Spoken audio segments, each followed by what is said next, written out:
All right, Emma, this is our last lesson. This is the last one, the last video of this note section. Okay, you ready?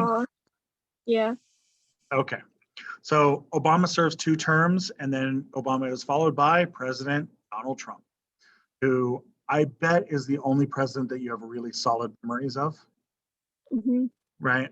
You probably don't have a lot of really solid memories of Obama, right? Because your life just wasn't big enough for the world yet. Your life was the house, you know what I mean? Right? Because you're what, 16, 17? Yeah, 17. Yeah, so that means you would have been like 12 when Obama left office. That's pretty young. So Trump is the only president that you probably really remember. Mm-hmm. Okay, so Trump. Okay, big number M, is that right? Yeah. Okay, so big number M. All right, so prior to becoming president, Donald Trump was not a politician at all. He's the only person that we've ever elected president who was not a politician or a military leader. All of our other presidents have been either politicians or military leaders. We've never elected somebody who was just a business guy. So President Trump was a business guy. He was a real estate mogul. He owned a lot of casinos. He owned a lot of various businesses. But he's probably most known for being a TV celebrity. He has a he had a TV show. He was just kind of a celebrity. He just kind of inserted himself into celebrity stuff for like 30 years or so prior to becoming president. So he was very, very high name recognition. His historical ranking, it's very early to say, but it's not looking good for Mr. Trump. His ranking is, I think, pretty clearly going to be an F. Pretty clearly going to be an F. Well, we'll go over this, but I think he's going to be pretty clearly ranked as an F. But, things happen, right? Truman had an F when he left office, and 30 years later, 40 years later, Truman was rehabilitated, right? So, things happen. Maybe Trump will turn out to have made really good decisions that the world changes. Maybe, I don't know. But at this point, it's not looking so good for him. All right, so he's the only president we've ever had to be impeached twice. The only president we've ever had impeached twice.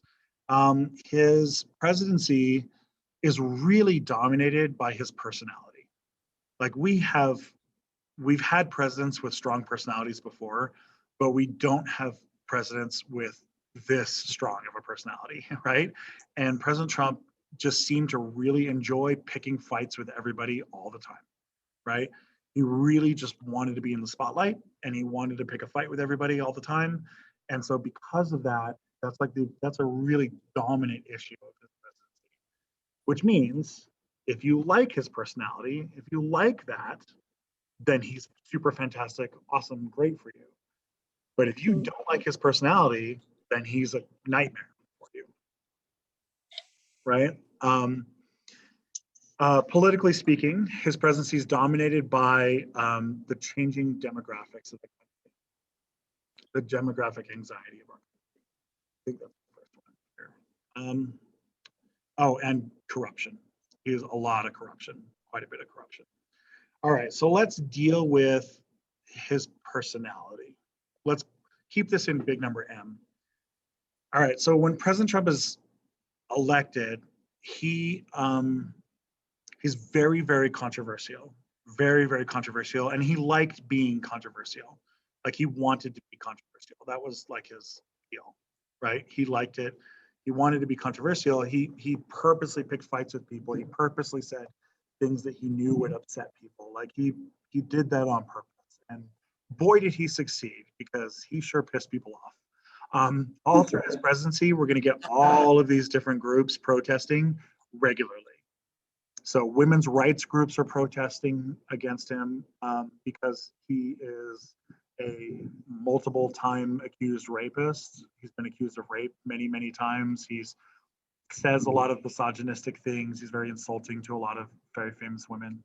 So women's rights groups are fighting against him. Oh, and he also beat the first woman in the election, right? So Women's rights groups are the first really big group to protest against him, but immigrant right groups are protesting against him. Again, we're going to get to the demographics in a second.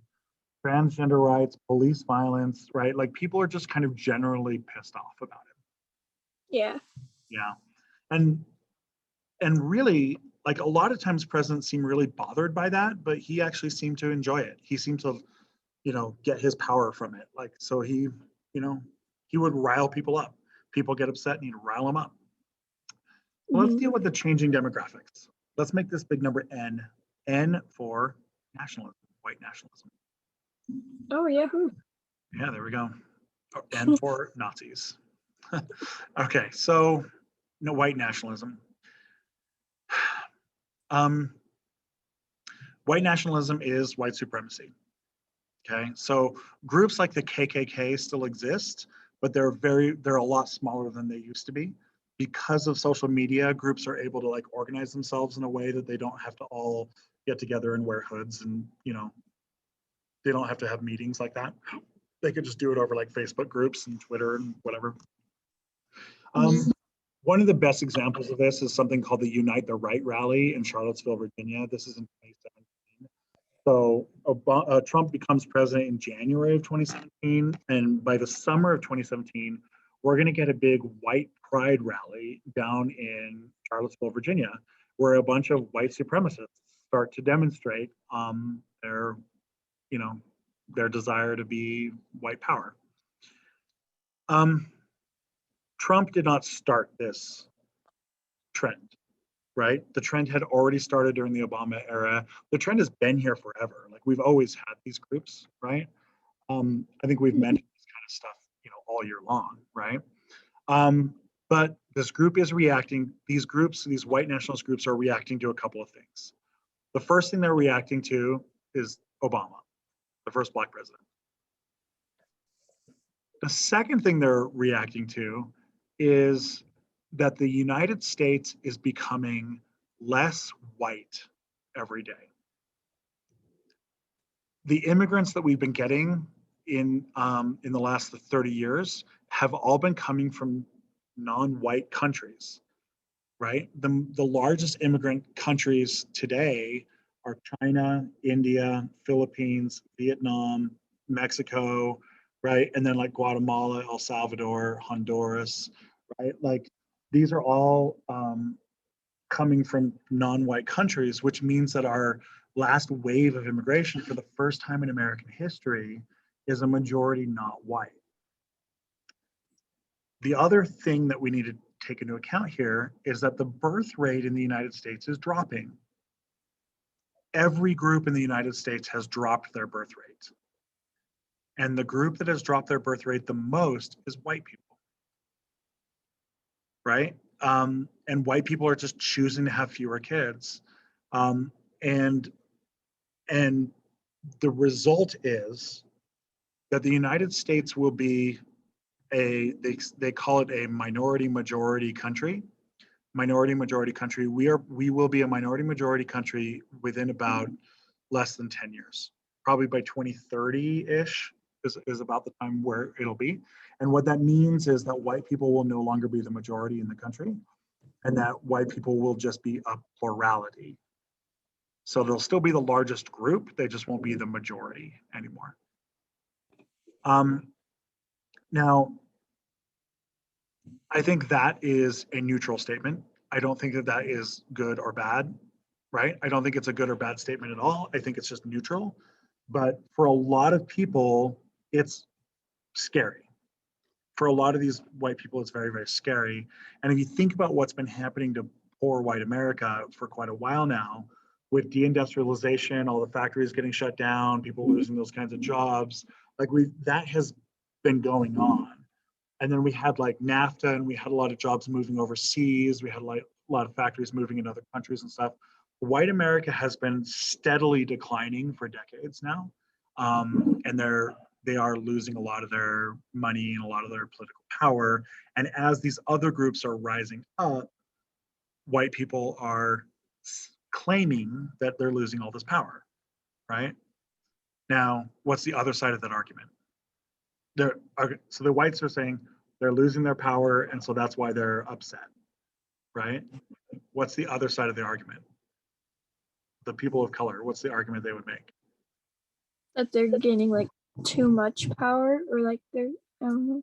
Well, they're saying that the whites never should have had that much power in the first place, right? That the whites had way too much power in the beginning because they had the racist system, Jim Crow and all that stuff, right? And that they had this like artificially high amount of power, and that they're not they are losing power, but they're losing power down to what everyone else is at, right? And so African Americans and Latin Americans and stuff, like all the rest of America, the people of color are saying, yeah, the whites need to lose power because we're rising up. And they're saying, we're not going to make whites the worst, we're going to make them even. Now, here's something that you need to think about, though, is that if you are used to living in a position of privilege, then equality looks like oppression. If you're used to living with privilege, equality looks like oppression.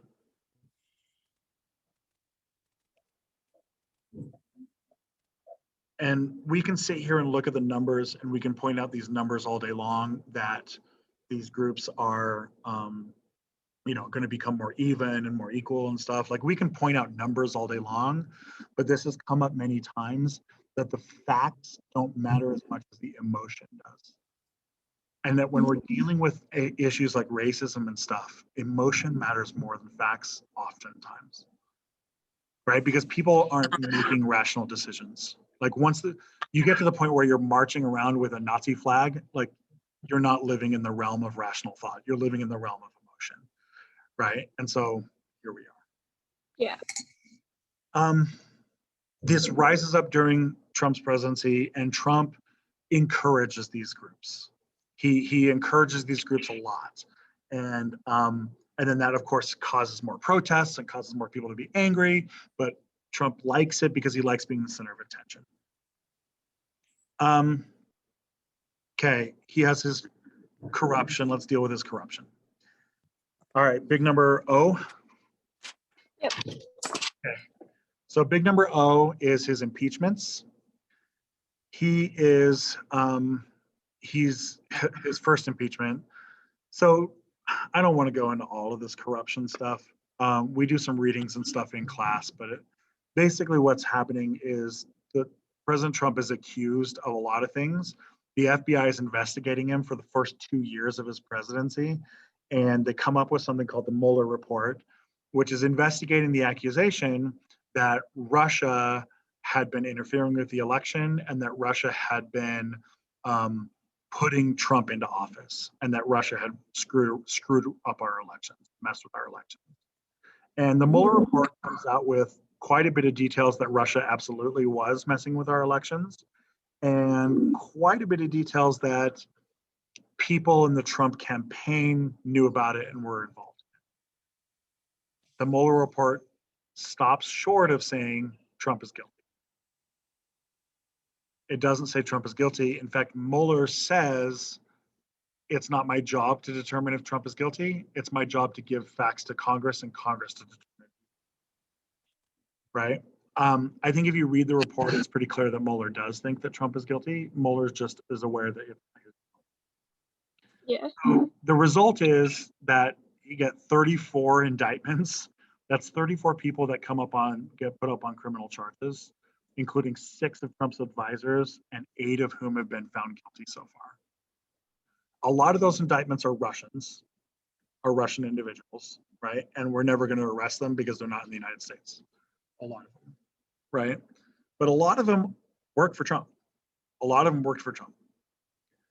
So in this air, Trump also contacts the Prime Minister of Ukraine and basically asks for Ukraine to investigate Joe Biden, because Joe Biden looks like he's going to be the next presidential candidate, right?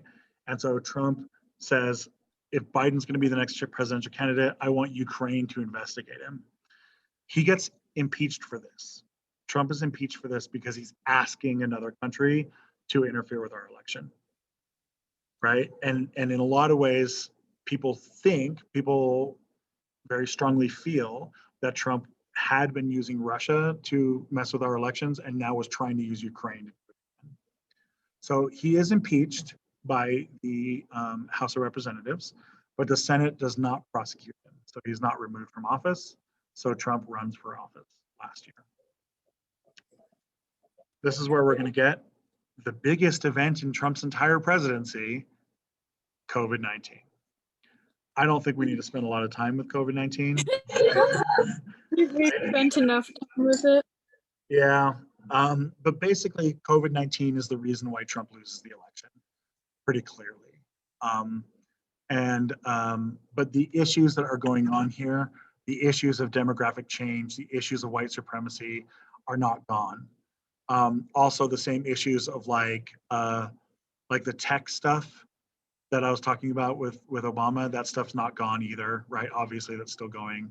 And we're still dealing with financial crisis stuff too. This brings us to today, basically. Whoa.